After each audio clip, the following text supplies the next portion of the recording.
saraakiil ka kala socotay wadamada Mareykanka iyo Sacuudiga ayaa wada hadallo xoog leh ku yeelanaya dalkaas Sacuudiga gaar ahaan magaalada Riyadh kuwaas oo looga wada hadlayo heshiis amni xaqiijin ah oo ay wada yeelanayaan labada dal.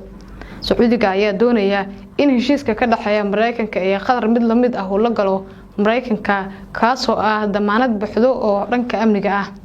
saraakiishan Mareykanka iyo Sacuudiga ah ayaa wada hadalladoodan adag ee magaalada Riyadh ee caasimadda Sacuudiga waxa ay ku falanqeynayaan arrimaha heshiiska waxaana lagu diyaarinayaa heshiiskan difaaca Sacuudiga uu ku doonayo inuu helo damaanad amni oo Mareykan ah oo ay ku jirto weerar kasta oo Sacuudiga la kulmay inaan loo baahnayn ansixinta golayaasha sharciga ee Mareykanka taasoo ah mid la mid ah heshiiskii hore u wada galeen dalalka Qatar iyo Mareykanka oo markaas lagu difaacayo Qatar iyo danaheeda.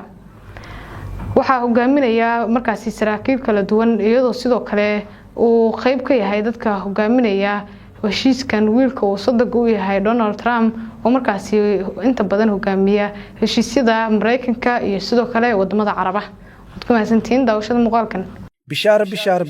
shirkadda isgaarsiinta Somtel oo soo kordhisay adeega Kaafiya Plus kaasoo aad ka heli kartid $0 ilaa iyo $50. haddaba macaamiil ku shuba $0 oo hel 1.5 GB oo ay la socoto 70 daqiiqo iyo 50 fariin qoraaleed ku shuba $1 oo hel 3 GB oo ay la socoto 140 daqiiqo iyo 50 fariin qoraaleed sidoo kale macaamiil ku shuba $2 oo hel 6 GB oo ay la socoto 280 daqiiqo iyo 100 fariin qoraaleed ku shuba $5 oo hel 13 GB iyo bar oo ay la socoto 600 daqiiqo iyo 200 fariin qoraaleed sidoo kale macaamiil ku shubo $10 oo hel 30 GB oo ay la socoto 1200 daqiiqo iyo 300 fariin qoraaleed ku shubo $20 oo hel 70 GB oo ay la socoto 2400 oo daqiiqo iyo 300 SMS sidoo kale macaamiil ku shubo $50 oo hel 150 GB oo ay la socoto 6000 oo daqiiqo iyo 300 SMS adeega Kaafiya Plus waxaad ugu shuban kartaa e-dahab xidig 1 4 gees airtime xidig 200 4 gees